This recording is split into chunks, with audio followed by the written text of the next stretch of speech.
लोग को, बांधो। पुलिस को फोन करता है अभी। पहले बांधो तुम लोग को। रुके रुके एक मिनट। क्या हुआ भाई तो बोले। आप कहाँ पर आए सब लेके? बोले भारत माता की जय। भारत माता की जय बोलिए। अरे भारत माता की जय ना बोलेंगे तो क्या? बोलिए ना भारत माता की जय। भारत माता की जय। आप लोग अब बोल, अब तूने बोल लिया, अब आवाज नहीं निकलेगी।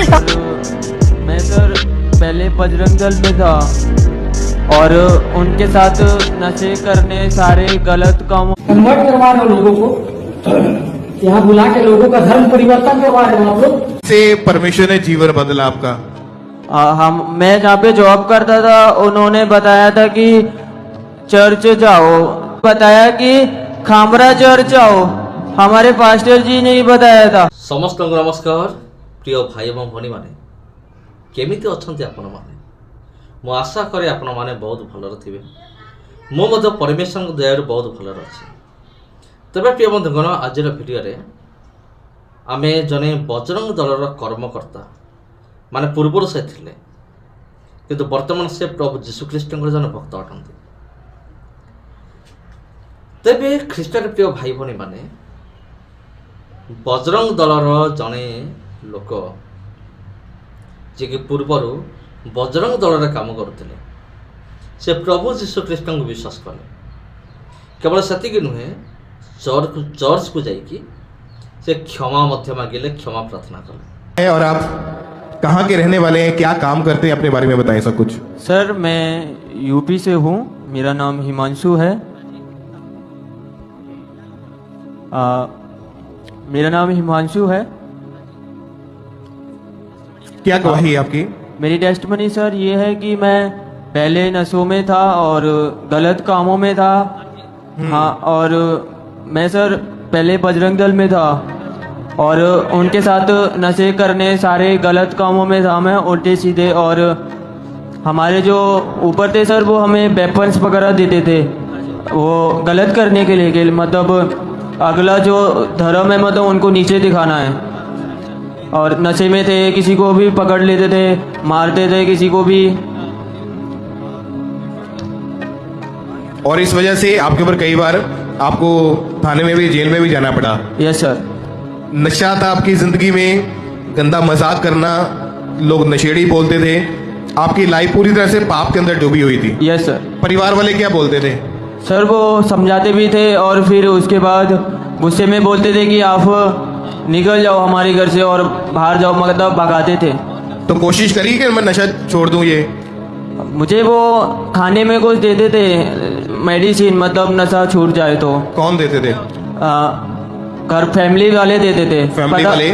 हाँ, नशा छोड़ने के लिए दवाइयाँ आपको देते थे खाने में मिला के? Yes sir. पर आपने फिर भी नशा नहीं छोड़ा? No sir. लाइफ खराब थी, संगति गलत लोगों के साथ थी, उम्मीद थी कि कभी बाहर आ पाऊंगा ऐसे जीवन से मैं? सर लगता तो नहीं था, सभी जगह पे जाके देख लिया था ऑलरेडी, बहुत जगह पे देख लिया था। तो कैसे परमेश्वर ने जीवन बदला आपका? मैं जहाँ पे जॉब करता था उन्होंने बताया था कि चर्च जाओ, तो घर वालों ने बोला कि सभी जगह जाके देख लिया है, अभी यहाँ पे भी चलते हैं चलो। तो ऐसे ही आ गए थे कि चलो देख लेते हैं, नहीं हुआ तो नहीं हुआ, और हो गया तो ठीक है। फिर तो चर्च गए थे, उन्होंने फिर बताया कि खामरा चर्च आओ, हमारे पास्टर जी ने ही बताया था। तो फिर मैंने मीटिंग अटेंड की थी फैमिली के साथ में और उसी टाइम से लाइफ चेंज थी सर। जब चर्च में आप बैठे थे, प्रेयर को रिसीव किया, तो आपको उल्टियाँ आनी शुरू हुई थी? यस सर, वॉमिटिंग हुई थी सर। और उसके बाद से 10 महीने से आपका जीवन टोटली बदल चुका है? Yes sir. अभी की लाइफ कैसी है आपकी फिर?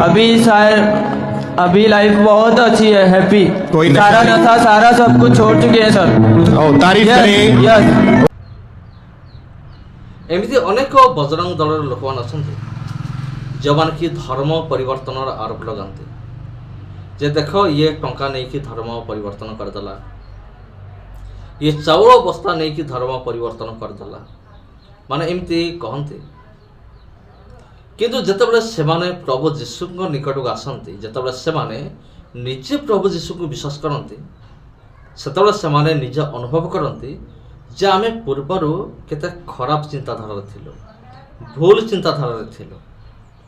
प्रकृत में जीशु निकट को आसिले कौन से टंका मिले ना कि कौन से चाउल मिले ना कि कहीं ଚାଉଳ କିମ୍ବା ଟଙ୍କା ନେଇକି ନିଜ ଧର୍ମକୁ ପରିବର୍ତ୍ତନ କରେ ନାହିଁ। ତେବେ ଜଣେ ଯୀଶୁଙ୍କ ନିକଟକୁ କାହିଁକି ଆସେ, ତାର ଗୋଟେ ରହସ୍ୟ ଅଛି। ସେ ରହସ୍ୟକୁ ଯିଏ ବୁଝିଗଲା ସେ ଯୀଶୁଙ୍କ ନିକଟକୁ ଆସିବ। ତାପରେ ଆଉ ଗୋଟେ ବିଷୟ ଅଛି, ବାକ୍ୟ କ'ଣ କହେ, ଯେ ପର୍ଯ୍ୟନ୍ତ ସ୍ୱର୍ଗସ୍ଥ ପିତା ଜଣକୁ ଆକର୍ଷଣ କରିନାହାନ୍ତି ସେ କେବେ ବି ଯୀଶୁଙ୍କ ପାଖକୁ ଆସିବ ନାହିଁ। ଯଦି ସ୍ୱର୍ଗସ୍ଥ ପିତା ଜଣକୁ ଆକର୍ଷଣ କରିନାହାନ୍ତି, ତେବେ ଆପଣ ତା ସାମ୍ନାରେ ଯୀଶୁଙ୍କ ନାମରେ ଯେତେ ବଡ଼ ଚମତ୍କାର ଦେଖାନ୍ତୁ ନା କାହିଁକି ସେ ବିଶ୍ୱାସ କରିବ ନାହିଁ। ହଁ ପ୍ରିୟ ବନ୍ଧୁଗଣ, ଆପଣ ଯେତେ ବଡ଼ ଚମତ୍କାର ଦେଖାନ୍ତୁ ସେ କେବେ ବି ବିଶ୍ୱାସ କରିବ ନାହିଁ ଯଦି ସ୍ୱର୍ଗସ୍ଥ ପିତା ଜଣକୁ ଆକର୍ଷଣ କରିନାହାନ୍ତି। ଯଦି ସ୍ୱର୍ଗସ୍ଥ ପିତା ଜଣକୁ ଆକର୍ଷଣ କରିଅଛନ୍ତି, ତେବେ ସେ ଯେତେ ବଡ଼ ଗୁଣ୍ଡା ବଦମାସ ହେଲେ ମଧ୍ୟ ସେ ଯୀଶୁଙ୍କ ପାଖକୁ ଆସିବ। ଆଉ ଯେତେବେଳେ ଜଣେ ଯୀଶୁଙ୍କ ନିକଟକୁ ଆସେ ତାର ସବୁକିଛି ଚେଞ୍ଜ ହେଇଯାଏ। କ'ଣ ଚେଞ୍ଜ ହେଇଯାଏ?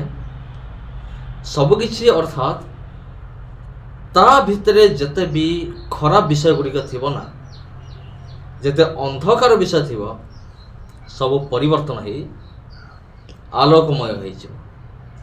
ସେଥିପାଇଁ ଯୀଶୁ କହିଲେ, ମୁଁ ହେଉଛି ଜଗତର ଜ୍ୟୋତି, ମୁଁ ହେଉଛି ଜଗତର ଆଲୋକ। ମୁଁ ଜଗତକୁ ଆସିଛି ଆଲୋକ ପ୍ରଦାନ କରିବା ପାଇଁ, ଆଲୋକ ଦେବା ପାଇଁ। ଆଉ ସେଥିପାଇଁ ମୁଁ ଆସିଅଛି। ମୁଁ ହେଉଛି ଜଗତର ଜ୍ୟୋତି। ଆଉ ଯିଏ ମୋତେ ଅନୁଗମନ କରେ ସେ କେବେ ଅନ୍ଧକାରରେ ଭ୍ରମଣ କରିବ ନାହିଁ। ପ୍ରଭୁ ଯୀଶୁ ଖ୍ରୀଷ୍ଟଙ୍କୁ ଯିଏ ବିଶ୍ୱାସ କରିଅଛି ସେ କେବେ ବି ଅନ୍ଧକାରରେ ଭ୍ରମଣ କରିବ ନାହିଁ, ବରଂ ଜୀବନର ଜ୍ୟୋତି ପାଇବ। ତେବେ ପ୍ରିୟ ବନ୍ଧୁଗଣ, ଜଣେ ପ୍ରଭୁ ଯୀଶୁ ଖ୍ରୀଷ୍ଟଙ୍କ ନିକଟକୁ ଏଥିପାଇଁ ଆସେ, କୌଣସି ଟଙ୍କା ଦ୍ୱାରା ନୁହେଁ, କୌଣସି ଚାଉଳ ବସ୍ତା ଦ୍ୱାରା ନୁହେଁ। ଜଣେ ଯୀଶୁଙ୍କ ନିକଟକୁ ସେତେବେଳେ ଆସେ ଯେତେବେଳେ ସେ ସତ୍ୟକୁ ସେ ଜ୍ଞାତ ହୁଏ। ପ୍ରକୃତରେ ପ୍ରଭୁ ଯୀଶୁ ଖ୍ରୀଷ୍ଟଙ୍କ ନିକଟରେ ଏମିତି କ'ଣ ବିଷୟ ଅଛି ଯଦ୍ୱାରା ମୋତେ ଯୀଶୁଙ୍କ ନିକଟକୁ ହିଁ ଯିବାକୁ ପଡ଼ିବ। ଯେତେବେଳେ ଜଣେ ବୁଝିଯିବ ସେ ଯୀଶୁଙ୍କ ନିକଟକୁ ଆସିବ। ଆଉ ଯେତେବେଳେ ସ୍ୱର୍ଗସ୍ଥ ପିତା ଜଣକୁ ଆକର୍ଷଣ କରିବେ, ସେତେବେଳେ ସେ ଯେତେ ବଡ଼ ବଦମାସ ହେଇଥାଉ ନା କାହିଁକି ସେ ଯୀଶୁଙ୍କୁ ଜାଣିବ। କାରଣ ଏମିତି ସାକ୍ଷ୍ୟ ମୁଁ ଅନେକ ଶୁଣି ଆସିଛି। ଅନେକ ମୋତେ ସାକ୍ଷ୍ୟ ଦିଅନ୍ତି ଯେ ଆଜ୍ଞା ମୁଁ ପୂର୍ବରୁ ବହୁତ ମଦ ପିଉଥିଲି, କିଏ କହିବ ମୁଁ ଗୋଟେ ବହୁତ ବଡ଼ ଡନ୍ ଥିଲି, ବହୁତ ବଡ଼ ଗୁଣ୍ଡା ଥିଲି, କିନ୍ତୁ ଏବେ ଦେଖନ୍ତୁ ମୁଁ ଜଣେ ବର୍ତ୍ତମାନ ପ୍ରଭୁ ଯୀଶୁଙ୍କର ଜଣେ ଭକ୍ତ ଅଟେ, ମୁଁ ତାହାଙ୍କୁ ବିଶ୍ୱାସ କରିଆସେ। ଏମିତି ଅନେକ ସାକ୍ଷ୍ୟ ରହିଆସି ପ୍ରିୟ ବନ୍ଧୁଗଣ। ତେବେ ଏଇ ସାକ୍ଷ୍ୟ ଶୁଣିକି ଆପଣ କ'ଣ ଭାବୁଛନ୍ତି? କମେଣ୍ଟ କରିକି ନିଶ୍ଚୟ ଜଣାଇବେ। ହଁ ପ୍ରିୟ ବନ୍ଧୁଗଣ, ଏ ସାକ୍ଷ୍ୟ ଆପଣଙ୍କ ନିମନ୍ତେ, ମୋ ନିମନ୍ତେ ବହୁତ ଗୁରୁତ୍ୱପୂର୍ଣ୍ଣ ଅଟେ। ସମସ୍ତଙ୍କୁ ନମସ୍କାର ପ୍ରିୟ ବନ୍ଧୁଗଣ, ଆଜି ପାଇଁ ଏତିକି। ପୁଣି ଭେଟ ହେବ ଆପଣଙ୍କ ସହିତ ଆଉ ଗୋଟେ ଭିଡ଼ିଓରେ, ଆଉ ଗୋଟେ ଅଧ୍ୟାୟରେ। ନମସ୍କାର।